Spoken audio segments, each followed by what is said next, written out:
Paco, le perroquet bavard. Dans une maison pleine de couleurs et de rires, vivait un perroquet nommé Paco. Paco aimait parler. Il parlait du matin au soir, des levers de soleil aux étoiles scintillantes. Il racontait des blagues, chantait des chansons et commentait tout ce qu'il voyait. Un jour, sa petite amie, Zélie l'abeille, essayait de lui raconter quelque chose d'important sur les fleurs du jardin. Mais Paco était trop occupé à raconter sa dernière aventure. Blablabla, disait Paco, sans laisser Zélie placer un mot.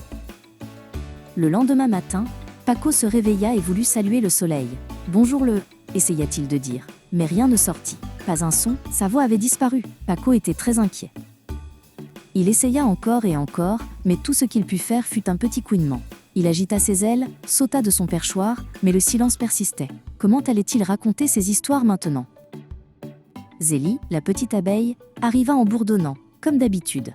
Paco essaya de lui expliquer son problème, en gesticulant avec ses ailes. Zélie inclina la tête, ne comprenant pas les gestes silencieux de son ami. Voyant la détresse de Paco, Zélie eut une idée. Elle se mit à voler en direction du jardin, puis vers un grand arbre où se trouvait une ruche. Elle bourdonnait plus fort, comme pour l'inviter à la suivre.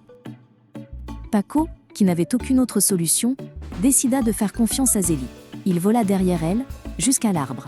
Là, il vit Antoine, l'apiculteur, qui s'occupait doucement des abeilles. Zélie bourdonna autour d'Antoine, puis autour de Paco, comme pour faire le lien. Antoine, qui connaissait bien ses abeilles et leurs amis, comprit que Paco avait besoin d'aide. Il tendit au perroquet une petite cuillère remplie de miel doré. Paco lécha le miel, doux et sucré. Une chaleur agréable se répandit dans sa gorge.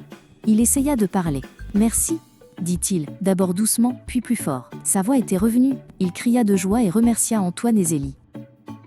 À partir de ce jour, Paco parla toujours avec joie, mais il apprit aussi à écouter. Il écoutait le doux bourdonnement de Zélie, les histoires d'Antoine et le chant des oiseaux. Il savait que parfois le silence était aussi précieux que les mots.